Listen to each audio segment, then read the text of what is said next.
It's still very surreal. It's so hard to think that we walked out, for the last time of our home.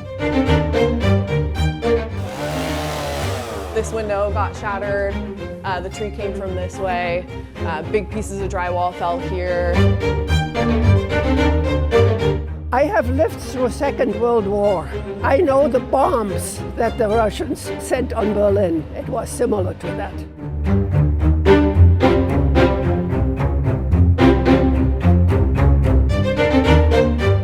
On November 19th, 2024, a storm left hundreds of thousands of Western Washington residents in the dark, in some cases for days. A rare bomb cyclone off the West Coast powered winds that knocked down trees, causing widespread power outages to communities throughout the region.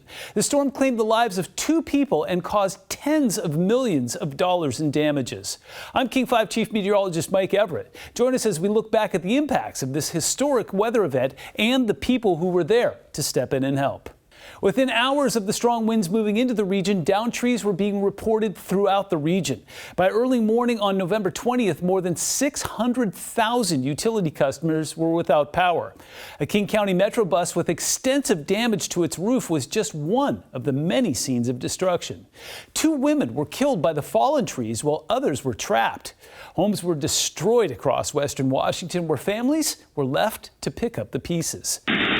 The bomb cyclone storm roared on Tuesday night. We could see and hear trees falling down and cracking everywhere. We had never experienced anything like this in the valley before. It was just unbelievable. Aaron Noyce and his wife just got home when they noticed a tree already fell and rolled into their garage when they heard a loud noise. We heard the cracking and it was like, that sounds super close. And then next thing we knew, we were basically standing right here and watched the thing come down in real time. And that was, 3-4 minutes after we had just been in the garage, which is... And it was caught on camera. You can see Aaron's cats start to dart away from the kitchen. And then...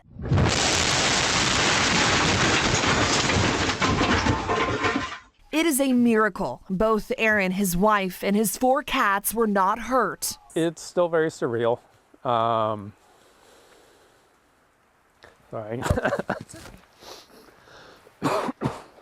It's so hard to think that we walked out, for the last time of our home. So.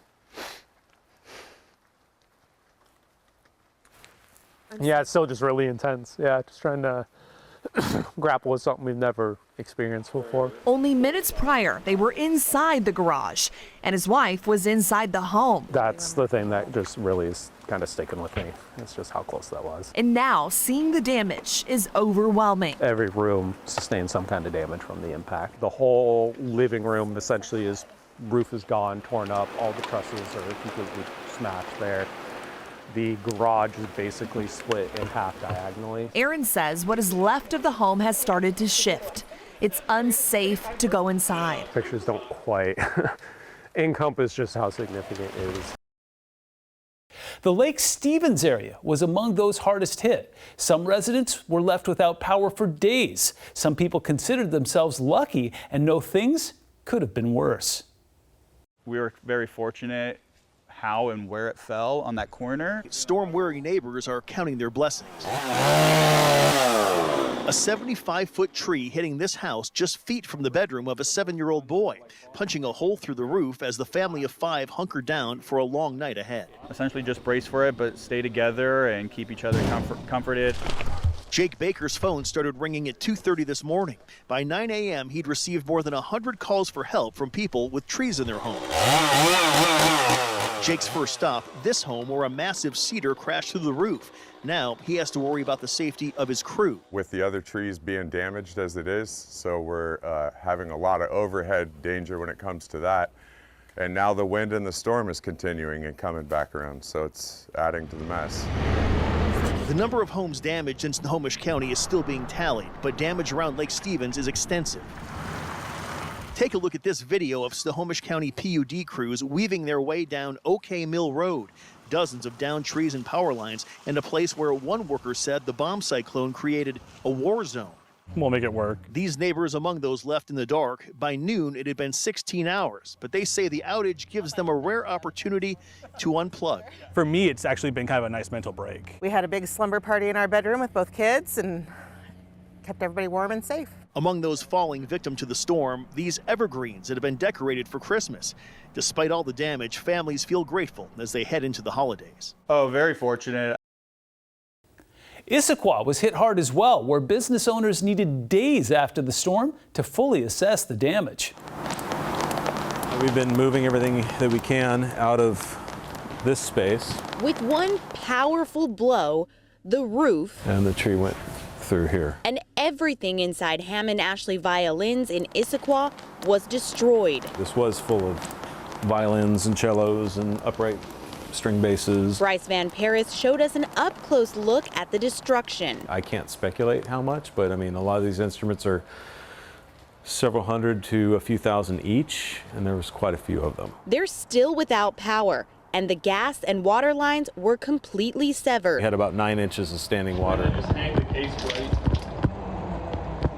They've been doing a lot of clearing out here, so it was actually worse. The damage extends far beyond these walls. School programs from here to Bellingham to Tri-Cities are going to fill this for a while. 30 music instructors are now without jobs. These private string teachers that make their living teaching violin lessons and cello lessons are now displaced, and they need to find a place to go. Hammond Ashley Violins has been part of the Issaquah community since 1964.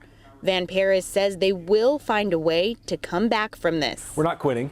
This is something that I feel very passionate and personal about. Over this 30 years I've been doing this, so I just have to regroup and get restarted as quick as possible. It was a close call for one family whose home was destroyed right after they left to buy supplies. 2 women ultimately lost their lives in the storm. An Eastside woman was killed when a tree fell on her home while she was in the shower. She was the second person killed on November 19th. Earlier in the day, a woman was killed when a tree fell on a tent in an encampment in Linwood. King 5 caught up with the woman's sister-in-law, who visited the site a few weeks later. I found it. This is it. Carrie O'Connor visited the place where her sister-in-law died during last month's bomb cyclone. Oh my God. Oh my God. She says she did so because she had to. Made it super real. On November 19th, this 175-foot tree snapped in the woods off Alderwood Mall Parkway in Linwood, killing 64-year-old Debbie O'Connor and severely injuring her 38-year-old son Brian. Ironically, the pair had moved to this camp thinking they'd be safer because of fewer trees. Yeah. Debbie and her son had been living in the woods together for a decade. Debbie was schizophrenic and couldn't stay on her medications. Brian has autism and considered his mother his best friend. He himself had nowhere to go and resources, you know. It was kind of one of those things where he would stay with this person or sleep here or do that, you know. On November 3rd, 2 weeks before the storm, the two met a minister. Debbie had a simple request. I want you to pray my son will be okay. The prayer was recited. It was Brian's birthday. 16 days later, the tree fell. Brian heard it snap and sat up in their tent, likely saving his life, but it instantly killed his mom. His back broken in 2 places, Brian made the 5-minute hike to the road for help and then led medics to his mother. The circumstances around it are so unbelievable. He was really sweet, quiet. This is Brian as a boy. As a man, he must start his life all over, with literally nothing to his name. No money, no home, no job, his mother and best friend gone. He's currently staying with family, that prayer sustaining him until he can find his way home. He's never lived on his own. He's, gone through this really traumatic event.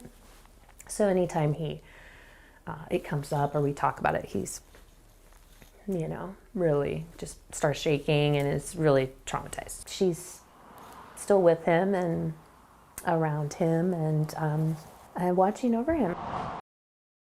Coming up, Washingtonians were hit with a 1-2 punch as another storm rolled in just a day after the bomb cyclone. The result was prolonged power outages and damage totals in the millions.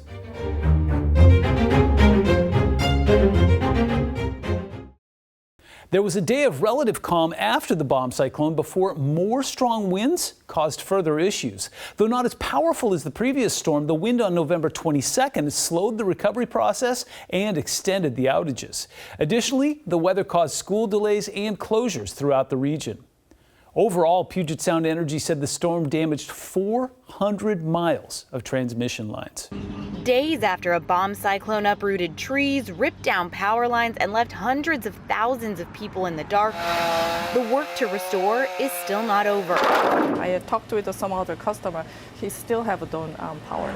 Jennifer Wang owns Tiger Mountain Grocery Store. Hello. She had to close the last 6 days and just had power restored. We throw away a lot of dairy products, all the ice cream, everything we throw out. And then with the bread and some food for sandwich, you know. Her storefront is also serving as a Puget Sound Energy Resource Center. Being without power in any situation for an extended period of time is no good. It hurts your plans, hurts whatever you might want to do, especially during this time of year. We do want our customers to know that our crews are working 24/7 around the clock. PSE says the estimated times for restoration are getting pushed back because crews are finding more damage. The utility says there was more than 400 miles of damage to its transmission lines. And the transmission lines being down was a big focus first. So now we've been focusing on the distribution lines, and those distribution lines over the past several days may have seen more damage to them. Wang's store is once again bustling with customers. Starting yesterday, we've been very busy. And she says next time they'll plan ahead so they can keep their doors open and the lights on. Yeah, probably next time we're gonna more prepare. PSE says it will not reimburse for spoiled food, but says that some customers may be eligible for a $50 credit if they've been without power for more than 120 hours. In Issaquah, Bridget Chavez, King 5 News. In total, the storms caused tens of millions of dollars in reported damage. Much of that damage was reported in King County's east side communities and Snohomish County.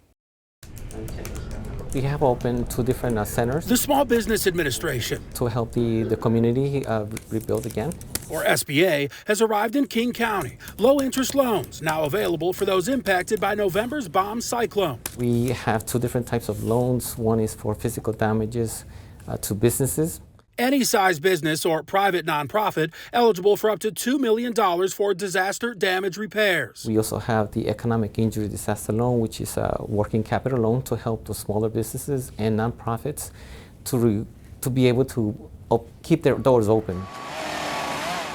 That one aimed at smaller organizations, whether they had physical damage or not. Kind of a stay afloat option for storm-related economic downfalls. There are also options for everyday people, homeowners, and renters, eligible for up to $500,000 for building damage and $100K for other damages, including to vehicles. They're happy that they're glad, there's some kind of assistance, for them. No charge to apply, no obligation to accept, no interest or payments in the first year. SBA staff guiding applicants through that process at its 2 disaster loan outreach centers. One is here in the Bellevue Library, the other at King County Election Headquarters in Renton. That's the reason why I'm here, because I like to help individuals. I want to be able to, since I'm bilingual also, I know that I can also reach out to the Hispanic community. So that gives me a big, how can I say, it just makes me feel great, knowing that I can help people. In Bellevue, Jim Nelson, King 5 News. Power was fully restored about a week after the bomb cyclone. The timing couldn't have been worse for some as the Thanksgiving holiday neared. Seeing your living room crumble to pieces it's devastating. Just a couple of hours before this tree came crashing through the Wright family's roof. We're obviously lucky to be here, but could have been, a lot worse. Come on, Ray! Rachel made the choice to get her and their dog, Bandit, out as a bomb cyclone moved in. This window got shattered. The tree came from this way. Big pieces of drywall fell here. Our whole, fan and everything fell down. Whole bunch of insulation. It was a mess in here. Rachel says their couch was here, so if she would have been home, she would have been directly under where the drywall came down. Rachel and her husband got married here last month. So that was our wedding arch. And it survived. Yeah, it did. I was like, it's kind of funny. I had asked my husband if we should move that because I was like, is that going to come through a window? But No, a tree did. This is the last thing the newlyweds expected to be dealing with. It's, heartbreaking and overwhelming. The timing is unfortunate. I was looking forward to baking in here and bringing, treats to Thanksgiving, and we're not going to be able to put up a Christmas tree this year, and, all of that stuff is tough. It will be months before the Wrights can return home. This is my favorite time of the year, and so it's tough not being able to spend it the way that we like to, decorating this place, having our Christmas tree, being cozy. But we're still grateful. Despite the damage, they're still anchored in hope. Hug your family members. That's, at the end of the day, that's what matters. In the end, the two storms left behind extensive damage. In some cases, only memories remained. There's one photo, I don't know if I can find it, but it's this one where my legs are like up in the air and we're like super high up. But a handful of photos is all 14-year-old Jackson McKelvey has left after a lifetime at this family home. It's just kind of like, this place is just, it means the world to me, so it's tough to see it like this. But so this is the kitchen, The destruction is staggering.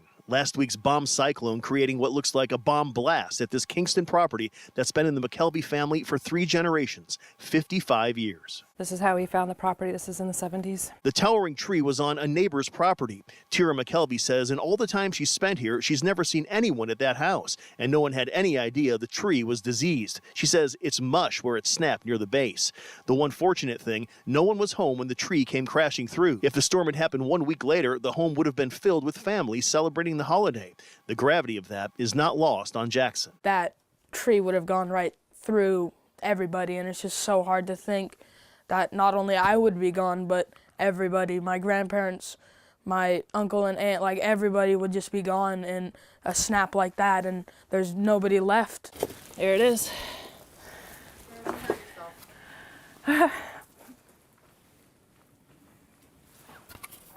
It's just a picture, but this is how little they were when we were up here. As they salvage what little they can from the destruction, thoughts of Thanksgiving come up. Family, friends, and gratitude for all they still have. I don't know, it's just like life is like now, it means so much more than it did before all of this.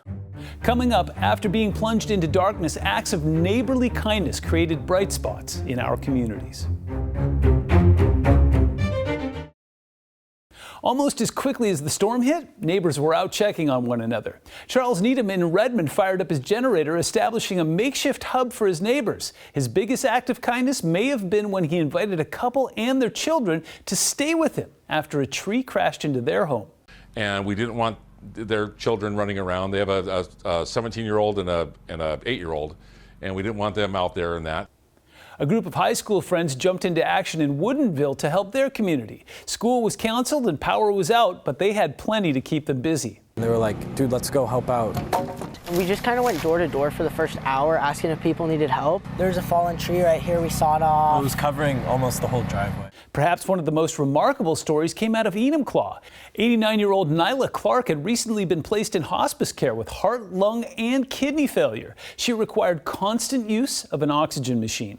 When the power went out, her son borrowed a generator to keep the life-saving equipment going, only to find out a few days later that same generator had been stolen. And someone had cut the cord and the chain that I had on there, and while it was running, and drove away with her generator. I was stunned. Nyla had to be hospitalized until power was restored. Through the power of community, Nyla was able to return home knowing another power outage wouldn't mean another trip to the hospital. This Thanksgiving, Sean Clark has plenty to be thankful for. The outpouring of support for me and my family has been just amazing. We told you about Sean's 89-year-old mother, Nyla Clark, who lost power at her Enumclaw home during last week's storm. The power that ran her oxygen tank. Property crime can be more than that. I just wanted to get the story out that, so maybe it doesn't happen to them. Nyla is in home hospice care with heart, lung, and kidney failure. Sean borrowed a generator from a friend, but it was stolen. I was pretty down on people when someone steals your mom's life support at 2:40 in the morning. Nyla had to stay in the hospital until her power was back on. I'm still angry that people are that thoughtless. Little did Sean know that a kind soul 90 miles away in Stanwood up in Snohomish County saw our initial story and wanted to help. Through police, they connected and met here in SeaTac. Honda 1000 generator. That guy donated his own generator that once powered his wife's oxygen machine. He started it for me when I picked it up, and he just handed it out and said, have a great day. The donor, who wants to remain anonymous, told me by phone he just wanted to help. It puts my heart to ease to know if something happens, I do have backup for her. But Sean knows his mother's time is limited. Once my mom passes, I'm going to take it over to the police department or the fire department and say, if you have somebody, please take this and offer it to them if something like that happens to them. Can you imagine suffocating because you can't get oxygen, your lungs aren't working? It's truly the gift of life. A gift that Sean hopes will be the one that keeps on giving. In Enumclaw, Jim Nelson, King 5 News. Thanks for joining us on this look back at the November 2024 bomb cyclone storm. For King 5, I'm Chief Meteorologist Mike Everett.